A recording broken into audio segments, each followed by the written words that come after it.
Hello, Southern Owls. It's President Joe, and I'm coming to you today from my office on campus, along with senior leaders and other staff who returned to campus this past Monday after 4 months of being away.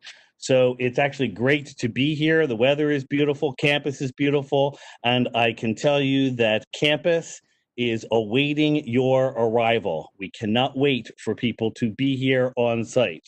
So first, I want to take this time to welcome you to our latest information and Q&A session regarding the opening of the fall semester in the wake of COVID-19. There are a number of questions that you have sent along to Patrick Dilger and his team that we will be happy to answer and do our best to answer today. And first, I think it's important that we would like to refer you to the Returned to Work guide. A lot of your questions are addressed in that guide. And in addition, I'd like to refer you to the links on our COVID-19 page. Those are updated regularly. Questions are answered. And so again, I'd invite you to take a look at that page and review those questions, especially if you find that your question wasn't answered today. One, not only can you go on those pages, but you can continue to ask questions, and we'll continue to make to do our best to answer those questions. I do think it's important to mention that the decision to open on ground or online and the protocols for opening are actually governed by the state, the health department, and the Board of Regents. They are not determined by the individual campuses. And so what we are sharing with you today, not only what we are doing and what we are planning to do, but also the guidelines and directives we've received from the state and the work that we are doing with the state and the Board of Regents. I'd like to introduce our three other executive team members today who are joining in this session. Tracy Tyree, she will be our moderator, and she serves as the Vice President for Student Affairs here at the university. Bob Prezant, who is our Provost and Vice President for Academic Affairs, and Mark Rzuski, who is our Executive Vice President and our Chief Financial Officer. So I'm going to turn things over to Tracy, who's going to be our moderator, and we'll get started. Tracy? Thank you, President Joe. We have a long list of questions coming in, so we're going to jump right into it. There are lots of questions related to our facilities and cleanliness, so I thought I might start there. Can you review the types of cleaning protocols that will be put into place throughout the buildings and restrooms by janitorial staff and cleaning frequency?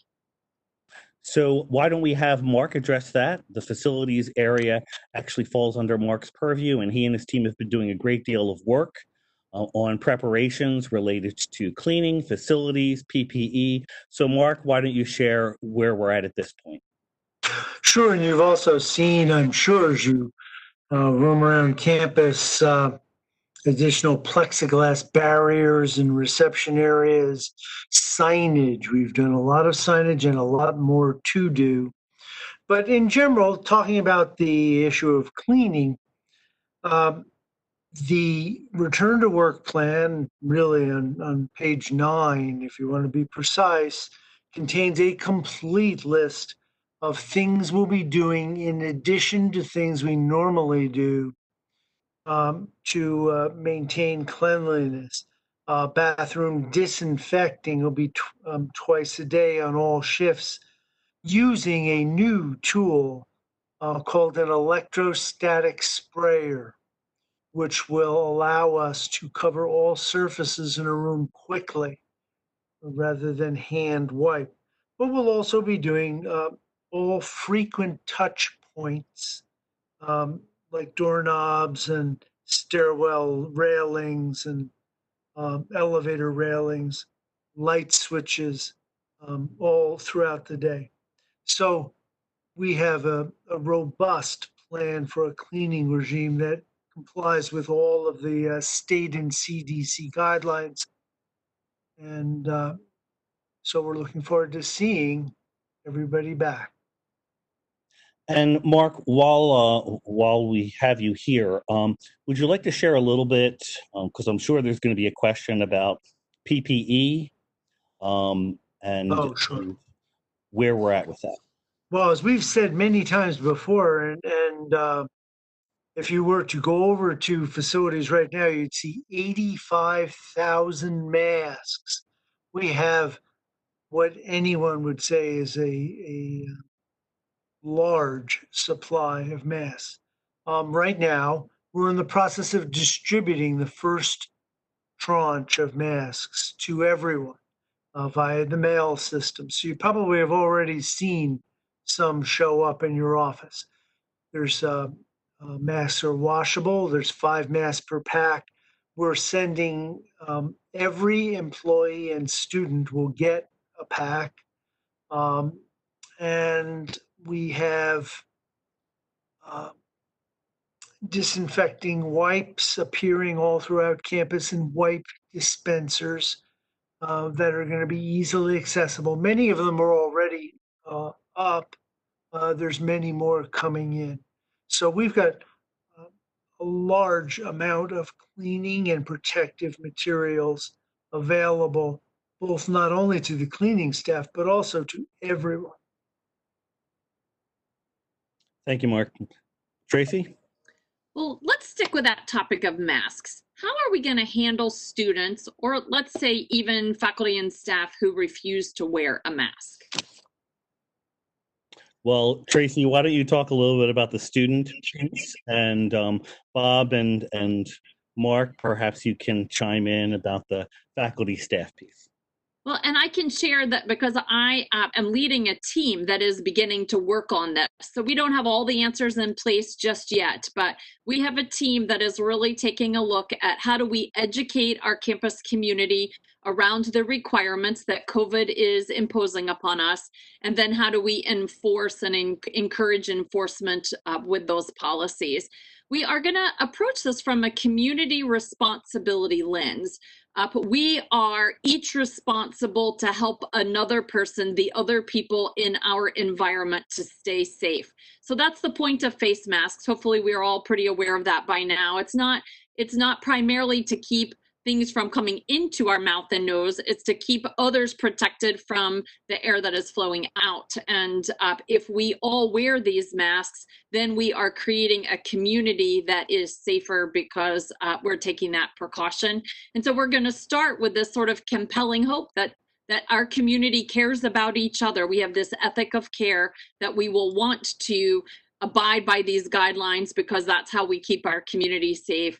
But we will also have a set of protocols by which then we set those and enforce those expectations. We will have masks available, for example, around campus in strategic areas. So in addition to everybody having access to a mask, we will identify a set of spaces, probably about 10 or 12, where we can publicly announce that you can always go, like to the info desk of the student center. And that's a place if you forget yours or your strap breaks or something and you need a replacement, there will be places that are generally available to the campus community all the time where you can go quickly, get another mask, and then re-enter the meeting, the classroom, the library, wherever it is that you are trying to occupy. So we're hoping people will want to be a part of that ethic of care that we are creating, but we will also set expectations. If we have egregious problems, then we have protocols and a code of conduct by which those things can be addressed. But our goal is to ensure that we are taking care of one another in our community. Right. Terrific. Bob? Just to reinforce a couple of things that Tracy and Joe said, this is a shared responsibility. So we are hoping that shared responsibility is going to be taken seriously. For faculty members who are teaching, I'll add one thing to what Tracy has said.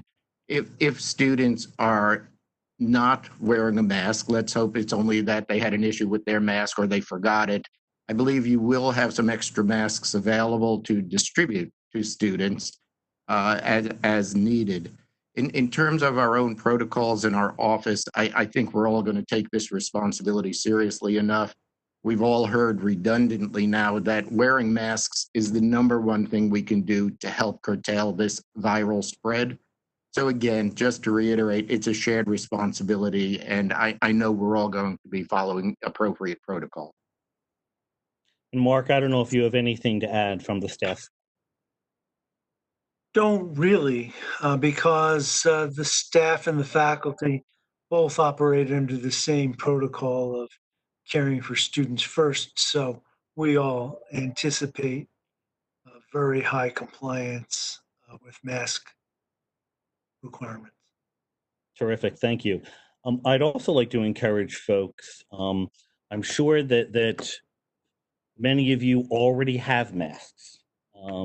And so while we will be providing masks, if you have a mask of your own, you should bring those. I think that I have a half dozen in my car or in my pocket or around. Look, I even have a fashionable one right here. Um, they're all over the web and people are even making them. And I think there are a few owl masks out there. So I encourage you not only to wait to receive your masks from us, but also please feel free to bring your own and extras if you have some. But we have plenty, that's for sure. Tracy? So I think we could just stick with this one more set of questions around ventilation. There are questions about the kind of airborne nature of this and ventilation. Specifically, a question was about Wintergreen, but I know I've also heard questions about some other buildings. So I wonder if we could just address the airborne nature of this and ventilation systems. Yeah, there's several things that we have already done that will address all of those issues. One is changing and upgrading the quality of filters in the HVAC systems. The second is running the systems 24/7 with no night setbacks. So that's going to refresh the air in the building continuously over 24/7 cycles. And so we're sparing no effort to make sure that the systems in the buildings support our health to the maximum extent feasible.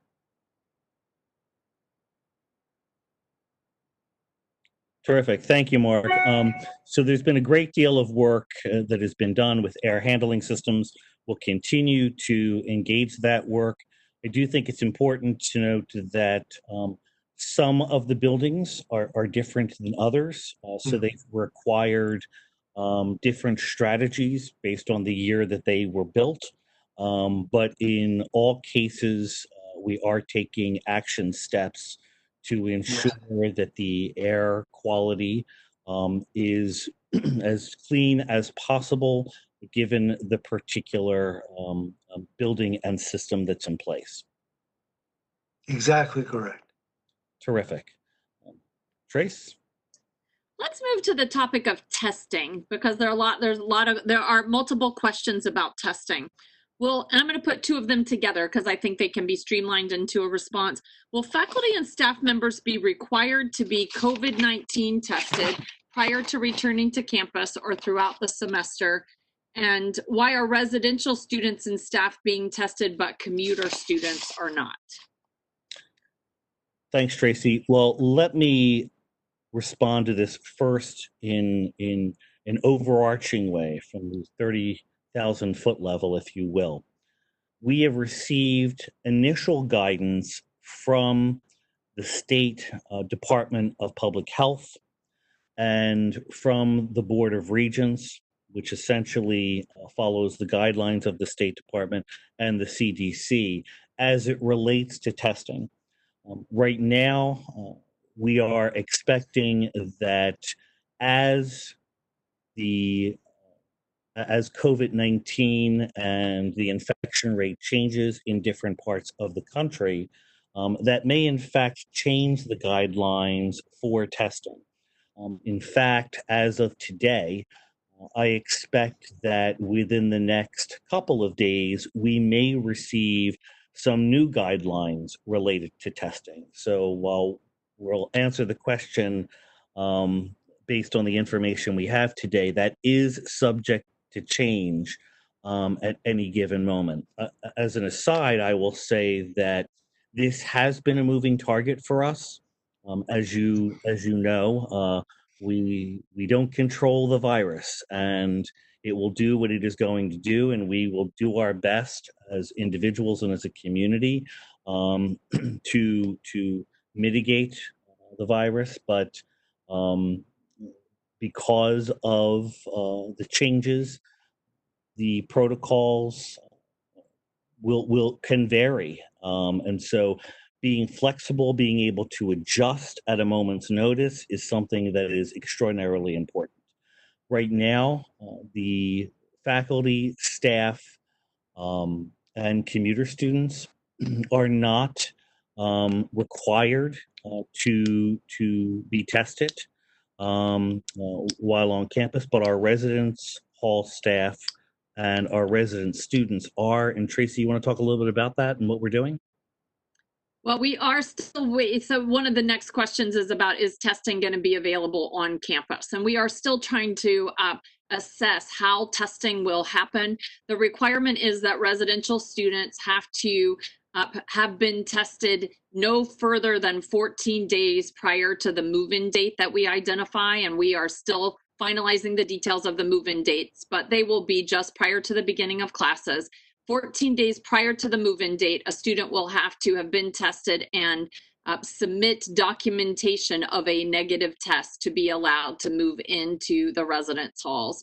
And we will work with students for whom that access to testing seems to be difficult. We're going to work on publicizing how testing is available across the state, but students will take care of that individually before they move in, just like they do their other health requirements for moving into the residence halls. And then we are required to test a random set of 5 to 10% of residential students on a weekly basis. And so we will use our Medicat electronic health system to randomly identify students and then notify them. Again, we're still working on how to operationalize the details of that, but we will then have a process by which students, we do believe, can get that testing on campus. We're working with the state and the system as to a provider that would provide that to us for that random testing, but we anticipate that being delivered on campus. And then we are also looking at testing for students who are showing symptoms and or are quarantined and then need that testing as well. So we are working, we expect to have those details solidified by early August, but we do anticipate that testing once the semester begins will be available on somewhere either through the health center or related to the health center.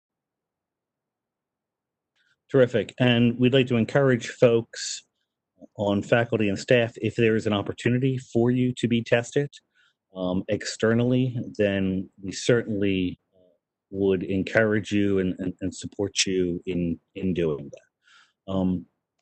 Tracy, other questions? Well, so we're going to lead from testing to contact tracing because that seems like a natural flow. And the question is, what will the university's protocol be when a student or employee who has been on campus tests positive for COVID-19?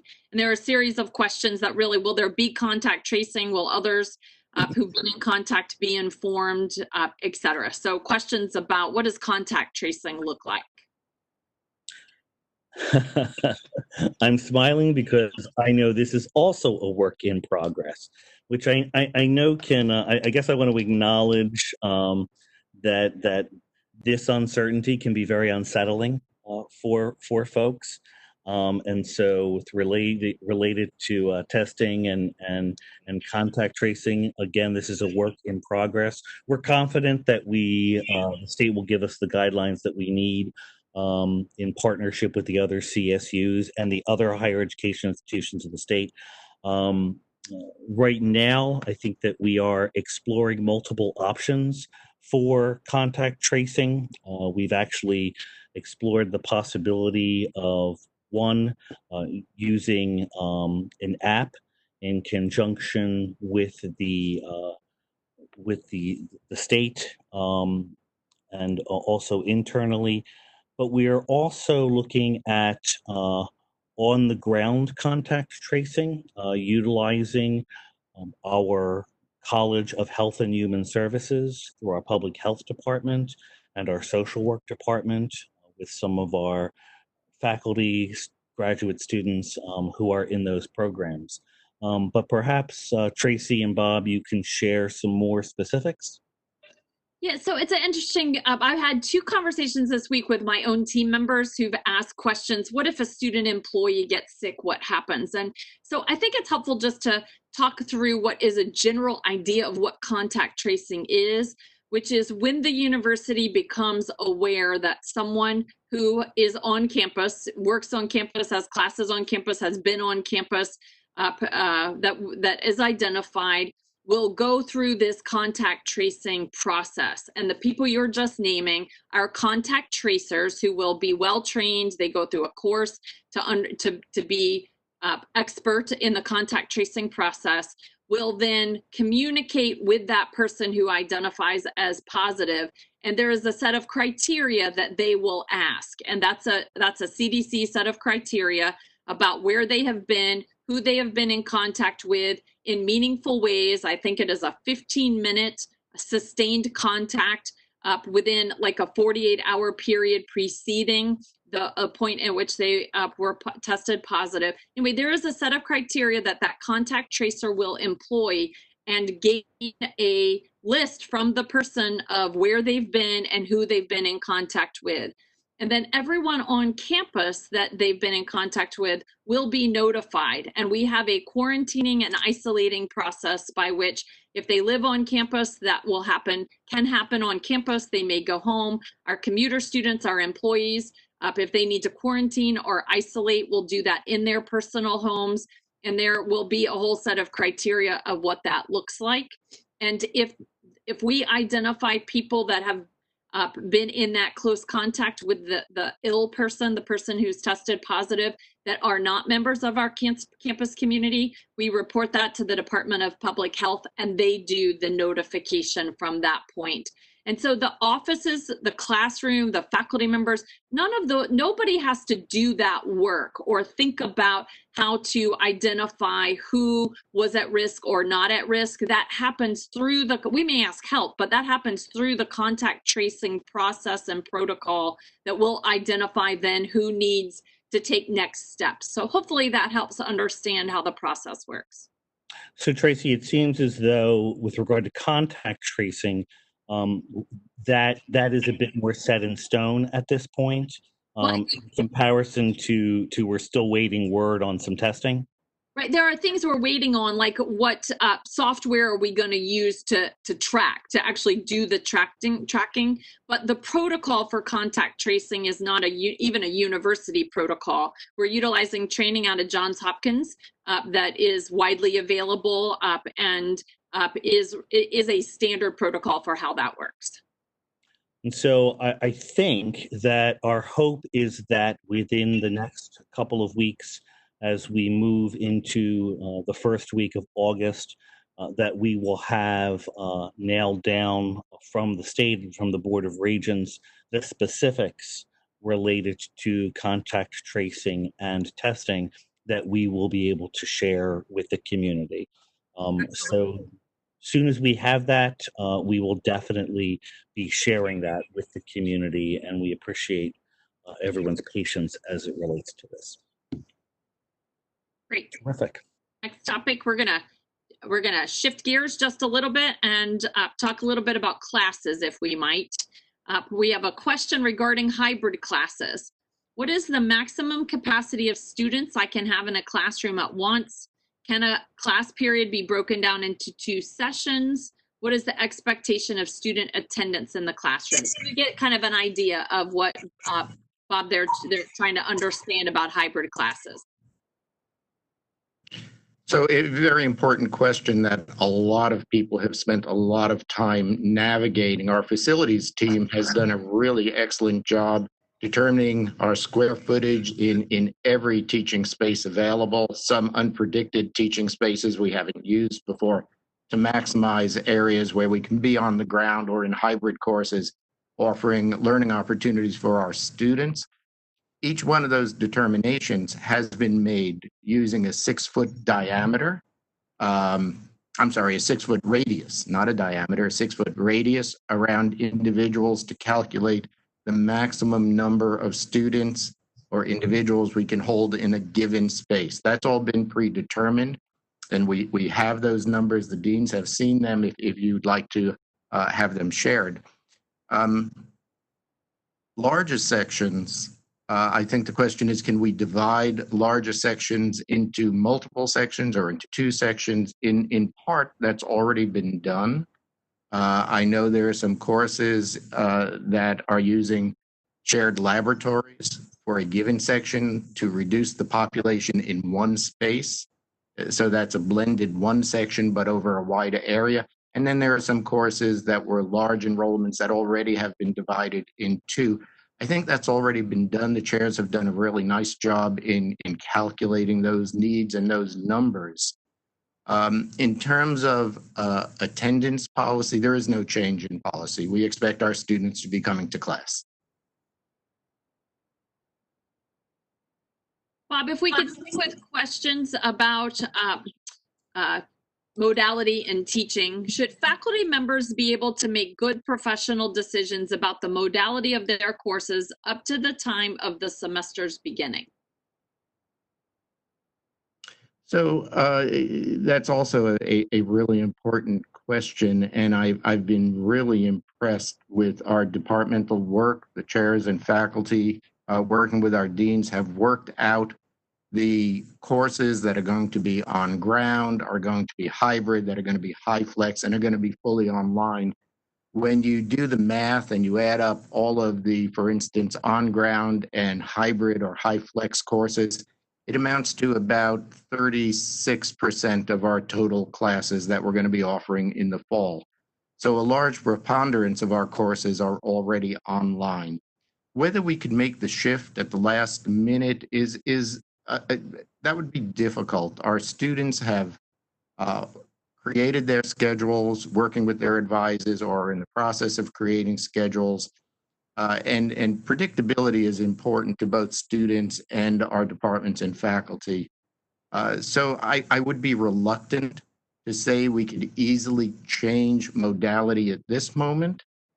All the calculations have gone into this already. Pending no changes in where we stand related to the virus and the pandemic, I'm suggesting that no, now is not a good time to change those modalities. We'll see if time changes that, but right now the answer is let's stick with what we have because that's the plan. Now, just for clarification, Bob, if in fact it is determined that the entire university needs to shift back to an online and virtual format because of COVID-19, we are able to switch over the entire institution in all aspects, both classes and services, to an online format similar to the spring, though I would say better than the spring because of the preparation time. Could you speak to that just a little bit? Yeah, absolutely. We did it in the spring. We did it at the last minute, and we did an outstanding job based on how quickly we had to turn. Literally, we turned on a dime and we went 100% virtual, remote, and online teaching. The good news now is we're going to be better prepared. We've done it once before.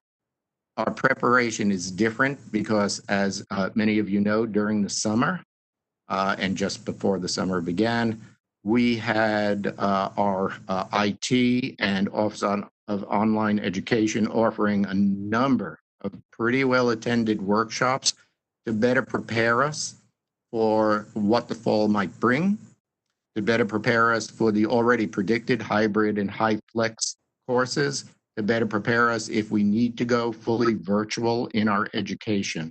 So I'm feeling really good about that. I would also note that IT is in the process of installing the equipment we need, and I think it's 20 high flex rooms. So we're going to be better prepared to do high flex education as well. So I'm feeling very, very confident that if indeed we need to make that switch, we will be able to do it rapidly and in a much more comfortable and in a higher quality mode. Great, thank you, Bob. So the fact that you just mentioned high flex makes it natural for me to go to this question that it looks like a faculty member is asking about, specifically about high flex. Are there university-wide or school-wide standards for faculty members who are assigned to teach sections with high flex options in the fall? Are faculty members required in the classroom in this option? Can faculty members teach from their offices when they're outside of the classroom? So understanding high flex a little bit better. Okay, so high flex is our faculty have opted for really a small proportion of our total courses being high flex this coming semester. I think it's just under 5% of our total courses being offered will be high flex. And a number of our faculty have done this kind of thing before, but it's new and it's an exciting kind of concept that gives us the ability to offer students alternately an on-ground and an online or virtual opportunity to learn. What this means is that our classes need to be divided into two cohorts, if you will, a cohort A and a cohort B, let's say, so that in any given week, half the class will be on the ground with the instructor and half will be online. In the classroom, the educational opportunities, the lectures, whatever's going on in the classroom will be recorded.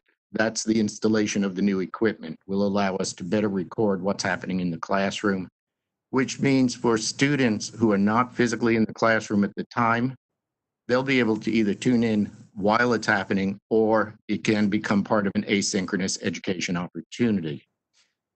The faculty member typically and preferentially is in the classroom offering this, but in some high flex opportunities, the faculty member can also periodically be remote, be it in an office or at a home. But more times than not, the comfort level in terms of what is being offered is that the faculty member is there with half the class, say every other week. The timing can be alternated, but the idea is that all the students have an opportunity to interact, socially distanced, with masks on, with the faculty member in the classroom, while the other half will be tuning in remotely, and then you alternate. Excellent, very Great, good. President Joe. So you had raised the idea of needing to go online at some point. And so on that note, someone asks in the community, do you have clear guidelines to determine the need to transition to fully online services? And can you share those? Well, there are two things that are happening here. We are submitting a pretty comprehensive plan to the system office, which in turn will be submitted to the state. That is actually due in a couple of weeks. We're ahead of the game in having almost completed that an entire document and those guidelines and protocols with the assistance of faculty, staff, and senior personnel at all levels. In terms of the threshold, that may vary from institution to institution. We have not received clear guidance yet from the state, from the CDC, or from the Board of Regents related to what that threshold should be. I think it's important for us to understand that there will be individuals who will be on campus or in our community who will at some point potentially be infected with COVID-19. And some of those individuals we will be able to support and quarantine. Others will receive health assistance and guidance off campus, and we will conduct our tracing throughout the course of the semester. In terms of the specific threshold, I don't have the answer to that question yet. I think that we'll decide that once we receive the appropriate guidance from the state. I also think it's important that not all campuses are going to be equal in this regard. And the reason for that is because of the locations that we are at. So, for example, we are in an urban environment, and so the risk might be a little bit higher than in other areas of the state. It's hard to say.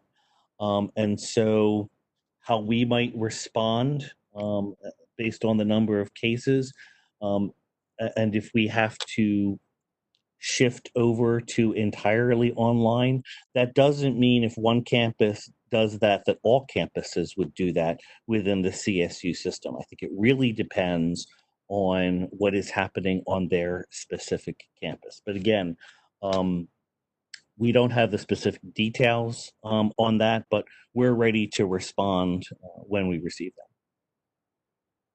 I don't know if that helps. It's kind of it's difficult to answer the question when you don't have the answer, and I know folks would love to hear very specific, detailed answers and be given some certainty, but we're not there yet.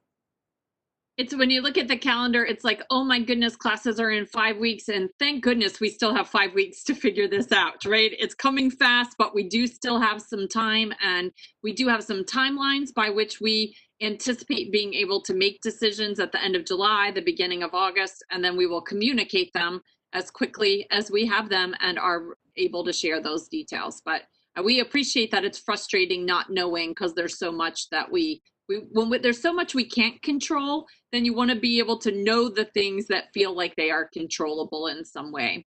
Well, So, I think it's important to reiterate, though, Tracy, that while we might be focusing on the thresholds here, while we may be focused on some uncertainties related to testing, related to contact tracing, we do have control over our personal behavior.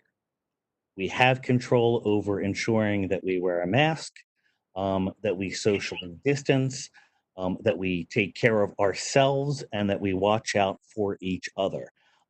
That is probably the most important thing that we can do both on campus and in our homes. absolutely. Thank you for reminding us of that. So we have a few questions that are really about coming to work.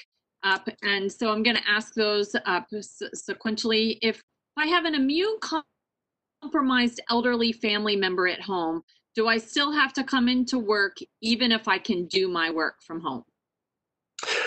Well, Tracy, as you know, we've received several questions from faculty and staff on this list regarding telework and relatives who may be affected, et cetera.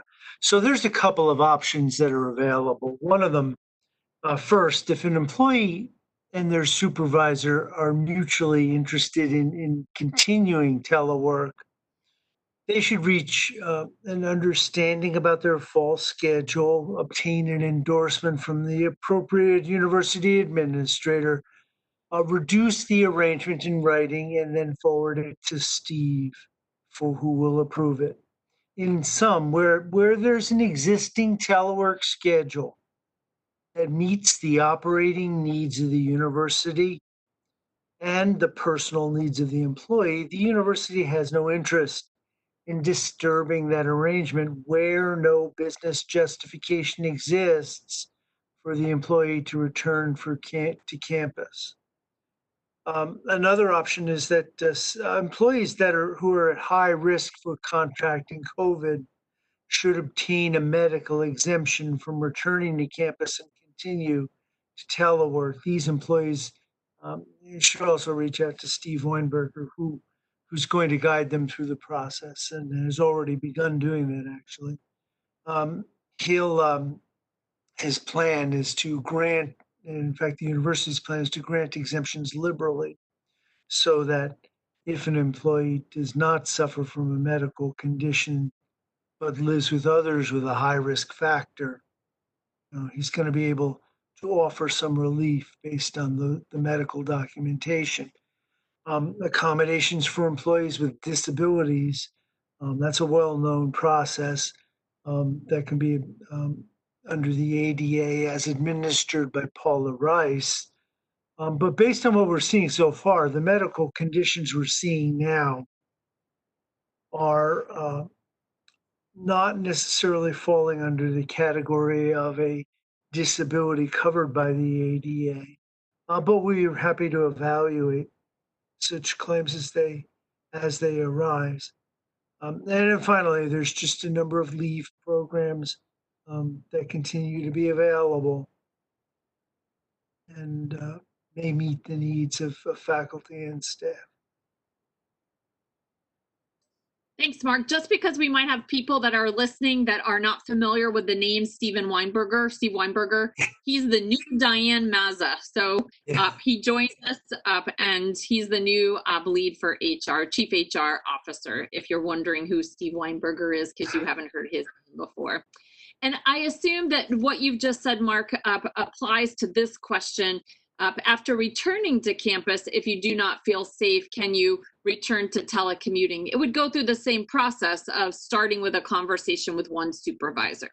Correct, yes. So I think that we covered that in the statement. Yes, me too. Okay, so then here is a question about quarantining or working remotely. So two questions that are very related. Are we allowed to work remotely outside of Connecticut? And are faculty members who commute between Connecticut and other states subject to additional protocols such as being quarantined? So the questions are about working remotely outside of Connecticut. Well, a couple of things. We already have individuals who have worked remotely outside of Connecticut. I will use myself as an example. My partner and I spent the last 4 months in New Jersey near our families, and we successfully worked for those 4 months virtually with a laptop open, doing exactly what we're doing now throughout the course of the entire day. So if you have been authorized to work virtually, or you are teaching exclusively online, then I can't imagine that would be an issue. However, if you are commuting in, this also goes for our students, while we haven't received final guidance on this, if you are coming in from a state that has seen an increase or that is considered a hot spot, then it is expected that you will self-quarantine once you arrive in the state. There are specific guidelines for that, and as we have all noted, the governor has made some changes, again, depending on the hot spots and what states folks are coming from. I will share with you that the vast majority of our students and our personnel live in the state of Connecticut full-time, the vast majority. I think that our student population is 95+% Connecticut residents, and I would guess that the number of personnel that are Connecticut residents is pretty substantial. I don't have those exact numbers. I think that if you are not certain about your status as it relates to coming to work from outside of the state, then we would ask you to consult with the HR, with your supervisor and the HR department, and we'll be able to give you guidance. We will be providing additional guidance to our commuter students at a later date.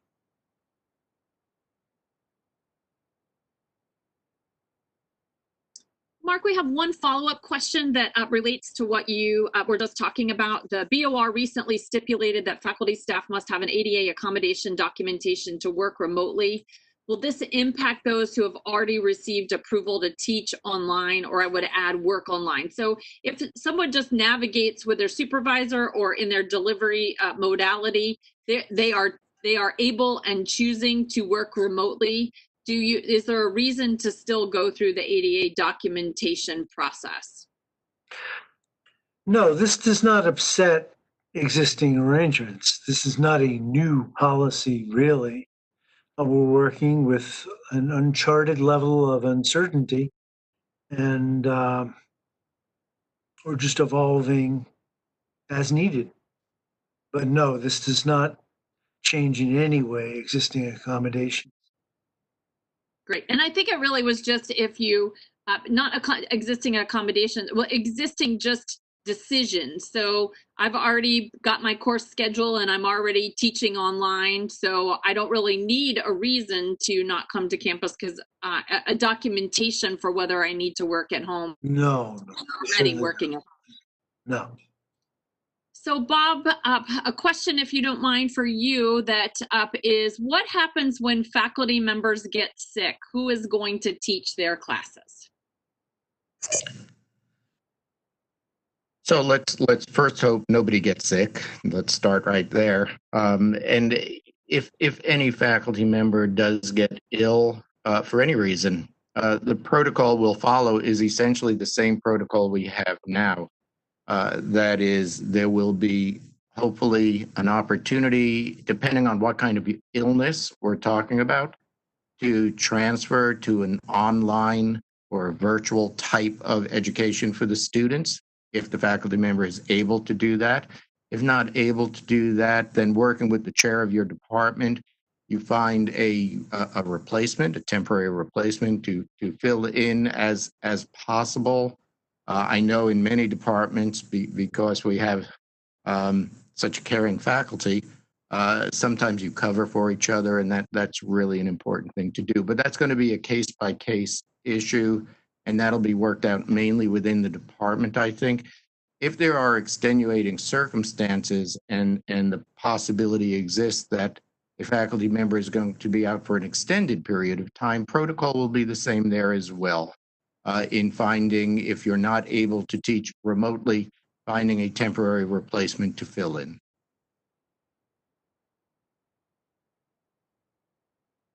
Great. I'm going to stick with you for a minute, if that's okay. Our academic department's main offices, the suites for the academic departments, required to have an on-ground presence? If so, what are those expectations in terms of the number of days and the number of hours? Students are going to be back on campus, and many times those students are going to want to visit the departmental office, so we must have some presence there during the week. On-ground presence is optimal here, and hopefully in the vast majority of cases, we're going to have an on-ground presence to welcome those students to their departmental offices as needed. If there are reasons that the external office, that is the administrative assistant, can't be on campus, either part-time or full-time, then that again is going to be one of the processes that we have to work out between the department chair, the dean, and HR, following the kind of protocols that Mark laid out earlier. But we are hopeful. We are really hopeful that there will be a presence in the departmental office.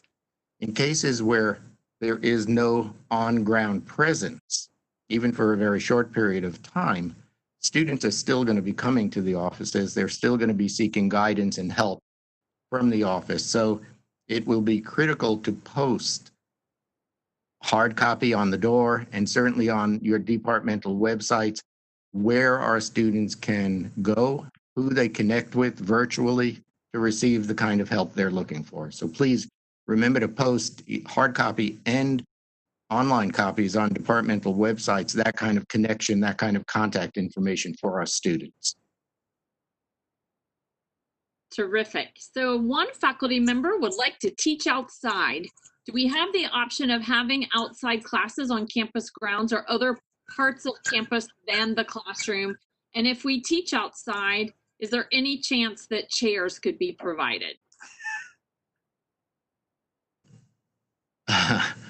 Sure. We often see classes outside. They normally find some comfortable picnic-like area to sit on, but can chairs be placed on the outside? Mark, if we contact facilities, can we put 25 chairs outside back and forth as needed? You see how quickly I put that right over to you. Can I tell you that I have a friend whose daughter's going to be a first-year student at another university, and they have been encouraged, particularly if she's coming from out of state, to bring a bag chair with them. So that, you know, bring your chair over your shoulders, and maybe that will be one way we can help that facilitate outside classes without having to think about all the movement of chairs that would be required if they were formally be held. So I thought that was an innovative idea. Everybody bring your bag chair. Now, Mark, before you answer that question, I will share with you that I am teaching in the fall and intend to practice what I preach in terms of the guidelines that we have set forth for our faculty. But I was thinking the other day, what would it look like if we took our class outside, particularly since I'll be teaching in a hybrid format. And so I like the idea. I like the creativity. I like the innovation. And I love the willingness of our faculty and our students to be flexible during some very uncertain times, which I think is my polite way of saying, if we can make it work, we should.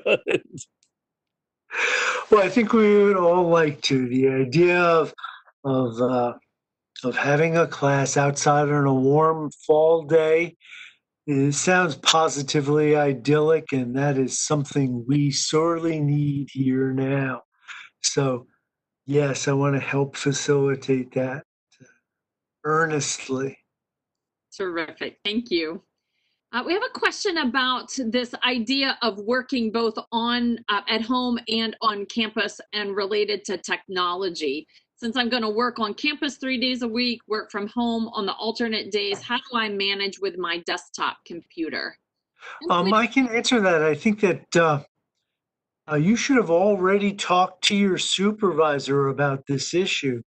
I know it does exist. There were certain people for whom there were no duplicate IT setups available at the time we broke in the spring, but we're aware of the need to accommodate that possibility, and we have a protocol. So someone should, whoever needs to do this, should talk A, to their supervisor, and B, to VU, who will also know how to do this. I know in my area, we're probably doing it for about 7 people who can't cart a desktop unit back and forth. And so just has to be done for some interim period, and we want to help. I know in some departments they're creating workstations where maybe they get extra keyboards. That's another way of doing it. Sure. You have your own keyboard, but you're going to sit at a computer. Things are on OneDrive, so multiple people, as they're cycling in and out of a shared space, have a shared workstation. So lots of creative ways to think about that, and IT is helping us to do that for sure. Hey, Mark, while I have you, there's someone that's asking about the protections that our cleaning staff, our custodial staff are getting. Can you talk about that? Well, they're getting everything they need from a standpoint of personal safety because they're the frontline providers and have been through all of this. Remember, all while the 4 months we weren't here, many of them were. And so we are already pretty good at accommodating their safety needs as they proceed with their work. And so I know we have every intention, and so far I've really had no issue whatsoever with the safety requirements for their work because we've provided everything they've asked for, and some things they don't. Great. I appreciate that as a very important part of our community, and certainly appreciate that the care that comes with that question. Thank you, Mark. While we're on cleaning, a couple different questions. I'm not sure whether we fully covered them, so forgive me if we have earlier on when we were talking about cleaning. One that's asking about cleaning between classes, classrooms between classes. One about cleaning computers in computer labs that are shared spaces. I don't know if you can speak to kind of either of those cleaning protocols.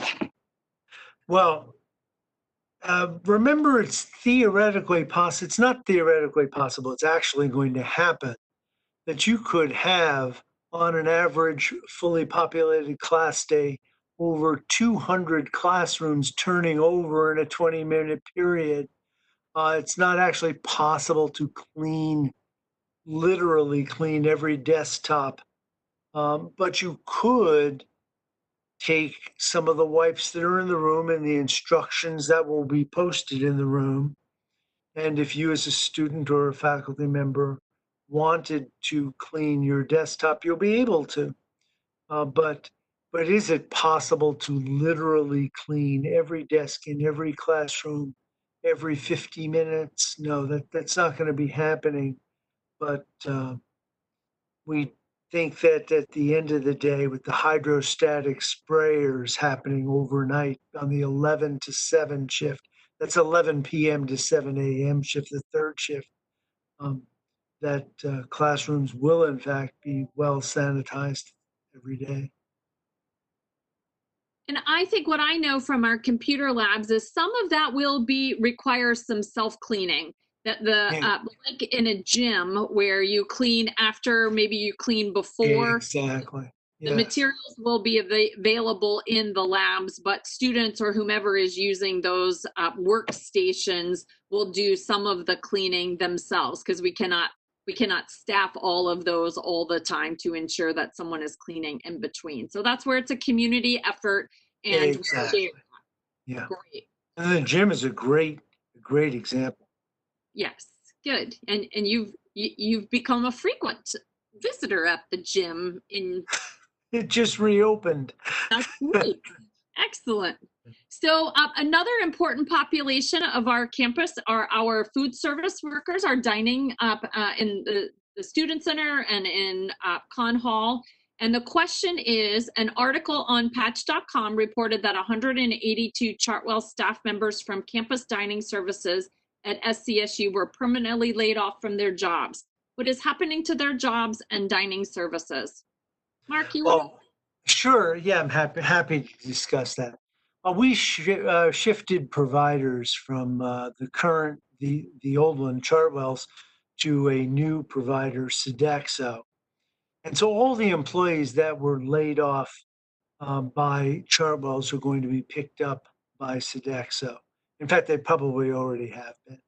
And so, because they contain a vast amount of institutional knowledge and memory about our operating environment, and the employees are very valuable to us. So we made sure that was going to happen. So in fact, there was some misreporting there. It was not a permanent layoff of employees.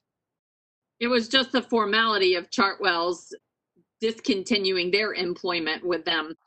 We've let We've let the cat out of the bag now, Mark. We actually are right now in the middle of preparing the news release to welcome Sodexo to campus, and we will have that go out shortly. But we're giving a sneak peek into some exciting changes that are going to be happening at Southern this fall. Here's the next question.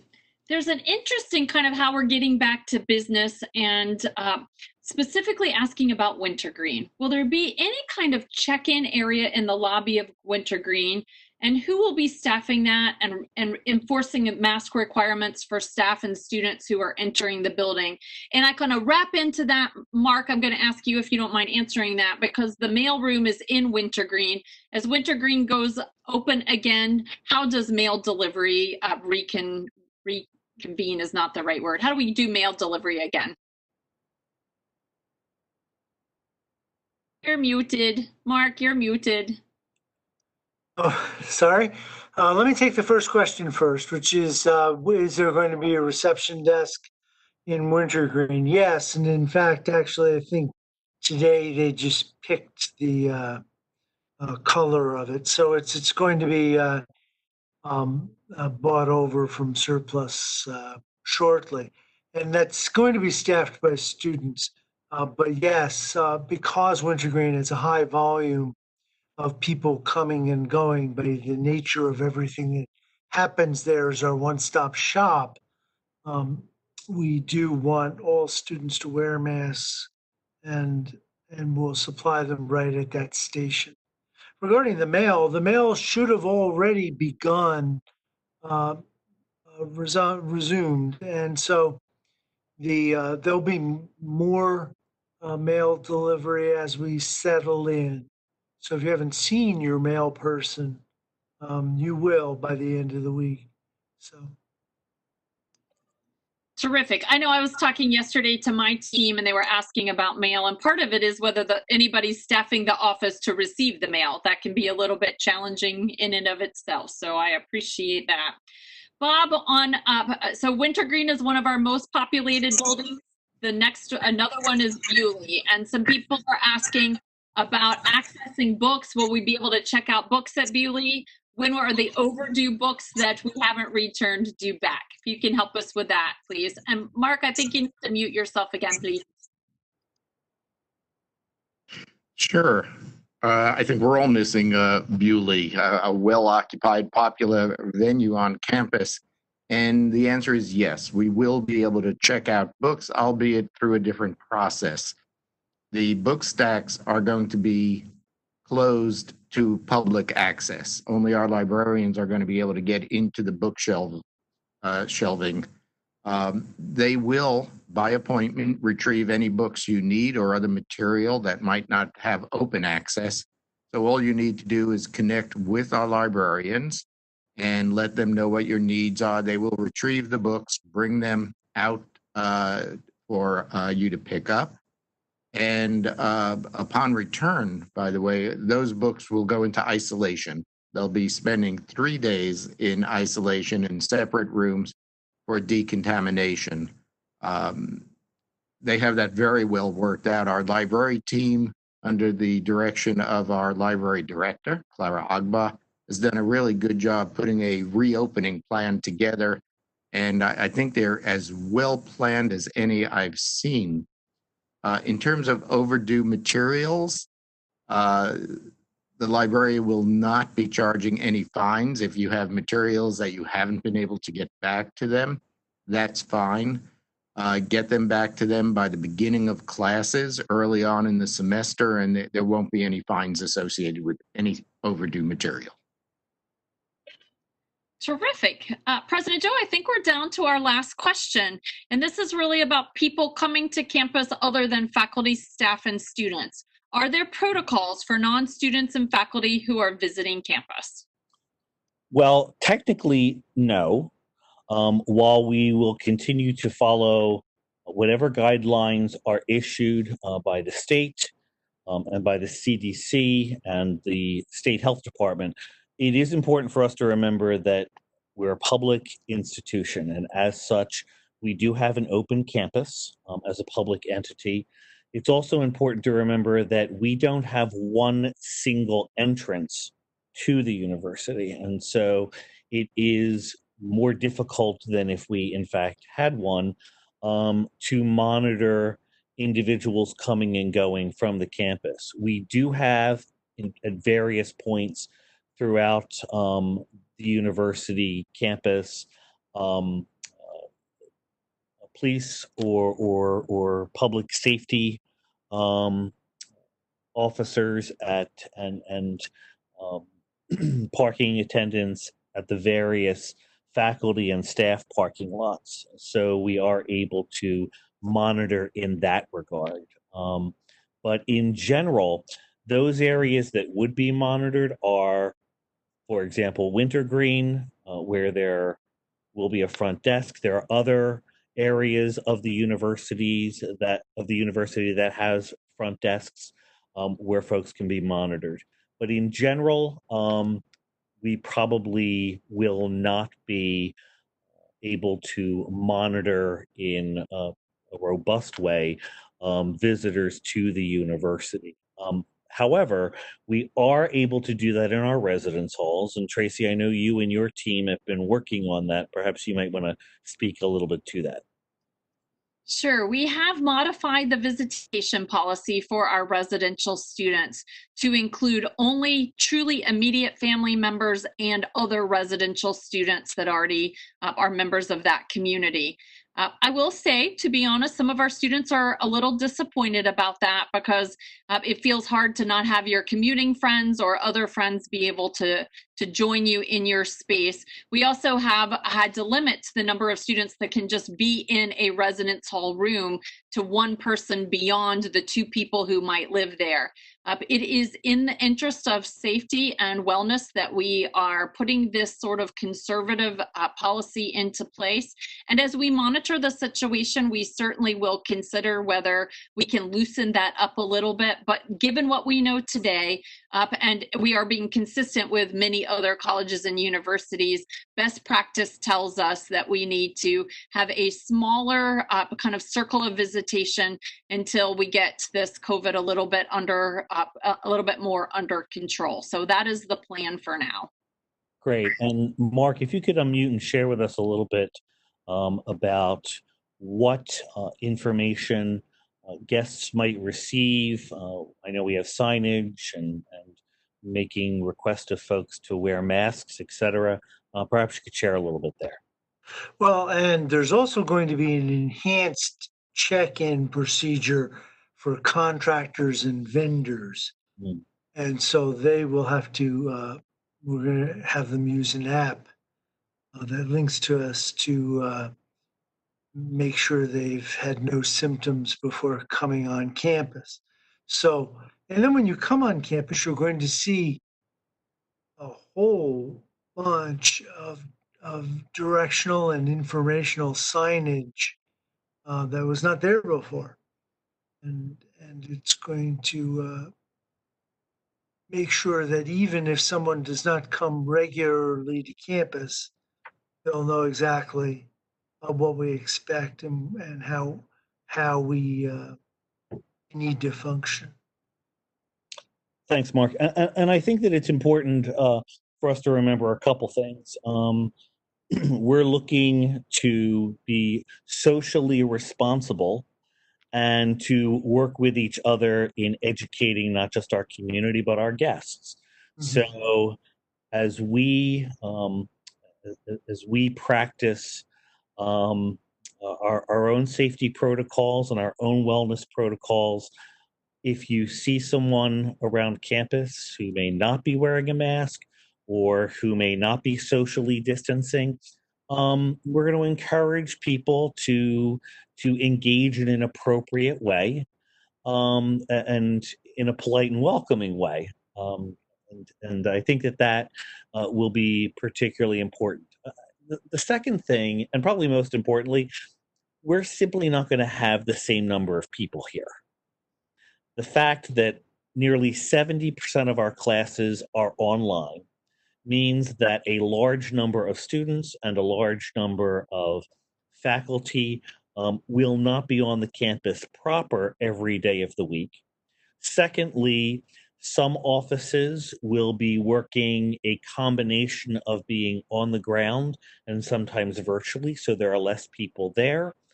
And more often than not, most individuals who come to us from off campus as guests or not members of the community generally are coming here for events in Lyman or events in the ballroom, and there will be very few of those.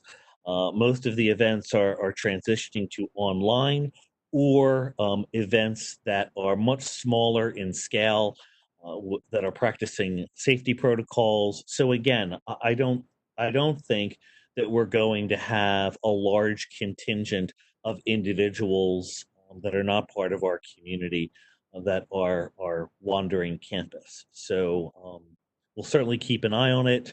We'll certainly have our signage, but at the moment, I'm not overly concerned about it. So, Tracy, do you have anything else for us today? Nope, I think that's it. This will wrap us up. All right. Well, we answered a lot of questions today. I want to thank Tracy for facilitating, and I want to thank all of you for joining us today. Please be assured that our top priority is the health and safety of our community, and we're going to continue to do everything possible to ensure that that is the case. We hope that you have found the Q&A for today helpful. We've answered lots of questions, but if we haven't answered your question specifically, or you didn't have an opportunity to send along a question, then we would ask that you feel free to go onto the website, our COVID website, and you can ask a question. There will be a link to the page here in order for you to ask questions. Encourage you to look at our reopening page and again revisit the return to work document. There's a lot of information on all of these sites, and also there are opportunities for you to post a question. We are answering them all, and I really want to thank the staff for their good work in monitoring the questions and answering them. Also, look for further information in our communications and on all of our social media sites. I also want to thank all of you, the members of our community, for your patience and your flexibility and your support during these uncertain times. We know that it is difficult and it can be very frustrating. We share in those feelings and emotions, as most of this has been a moving target, and we expect that it will continue to be. So flexibility and adjusting and turning on a dime, as they say, will continue to be key. I especially want to thank the senior leadership of the university, our deans, our department chairs, our directors, our faculty and staff for all of their hard work, all of their dedication, and their flexibility and navigating complexities. These issues are highly complex, and folks have really rolled up their sleeves to get the job done, and I'm grateful for that. I especially want to thank Anthony Richardson. Anthony has been our project manager for COVID-19, and he is helping us to cross the T's and dot the I's, and we will continue to utilize him. He's a faculty member in our School of Business. Also, a thank you to Patrick Dilger. He and his communication team have done an extraordinary job during the last 4 months. While they always do an extraordinary job, I have to say the past 4 months in particular, they have been working around the clock. I know that I just took some time to look at my own list today, and I've probably had to film about 40 videos to date, probably more than that. And they are the ones doing all of the work behind the scenes. So between videos, web pages, messages, social media, that is a lot of hard work. And so to that team, I want to thank them. Be assured, we'll get through this. What all of you have done to date is extraordinary, and I think it speaks to our resilience and our commitment and to our ethic of care. I am very proud to lead the institution, and you should be proud of the work that our community is doing. You should be proud of Southern as well, because as far as I'm concerned, there's a lot to be proud of. We've done a lot of work in a very short period of time, and we will continue to do well. So with that, I want to thank you again. Please take care of yourself. Please take care of your community, and please take care of those who are most important to you. Thanks for joining us today, and we'll see you on campus soon. Be well.